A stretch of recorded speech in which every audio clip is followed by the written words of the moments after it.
हमारे साथ कांग्रेस के वरिष्ठ नेता टी एस सिंहदेव जी हैं। सर, सीधा सवाल, क्या शपथ ग्रहण की आपकी तारीख कोई तय हुई है?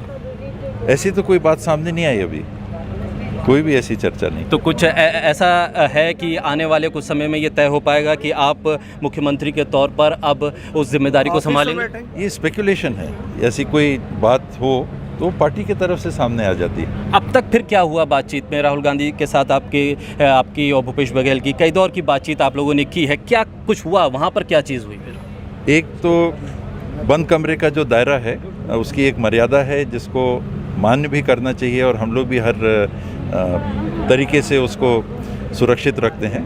दूसरा, हमारे प्रभारी जी ने मीडिया के सामने स्वयं बयान दिया था, पीएल पुनिया साहब ने, कि वहाँ जो चर्चाएं थी वो छत्तीसगढ़ के संदर्भ की थी।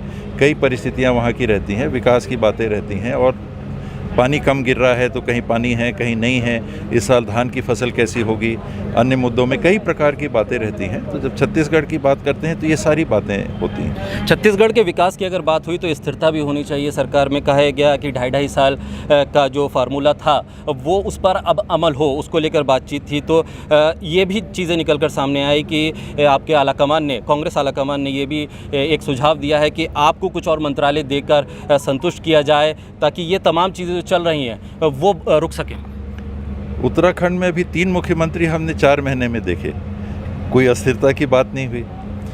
कर्नाटक में हमने मुख्यमंत्री बदलते हुए देखे, किसी ने अस्थिरता की बात नहीं की। यहाँ तो मुख्यमंत्री हैं जिनको जिम्मेदारी मिली है और वो काम कर रहे हैं। आगे जो भी परिस्थिति होगी, ये पार्टी की निरंतरता रहती है। दिन और रात जैसे निरंतर एक दूसरे के बाद चलते रहते हैं, आते रहते हैं, ऐसे ही ये परिस्थितियाँ रहती हैं।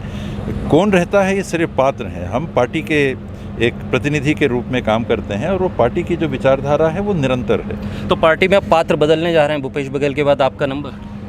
ये तो आप कह रहे हैं।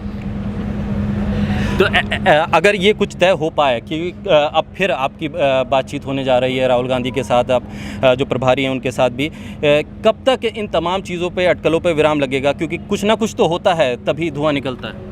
मेरी बातचीत के संदर्भ में मेरे पास कोई सूचना नहीं है। ये आज अभी आप लोगों के माध्यम से चर्चा में ये बात आ रही है, मेरे को कहीं से कोई सूचना नहीं है कि बात होनी है।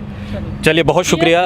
टी एस सिंहदेव हमारे साथ थे और उन्होंने साफ तौर पे कहा है कि ये तमाम स्पेकुलेशन है मीडिया की तरफ से जो तैयार किए गए हैं। उन्होंने कहा है कि आने वाले समय में जो आलाकमान कहेगा उसी पर भूपेश बघेल भी और टी एस सिंहदेव भी अमल करेंगे।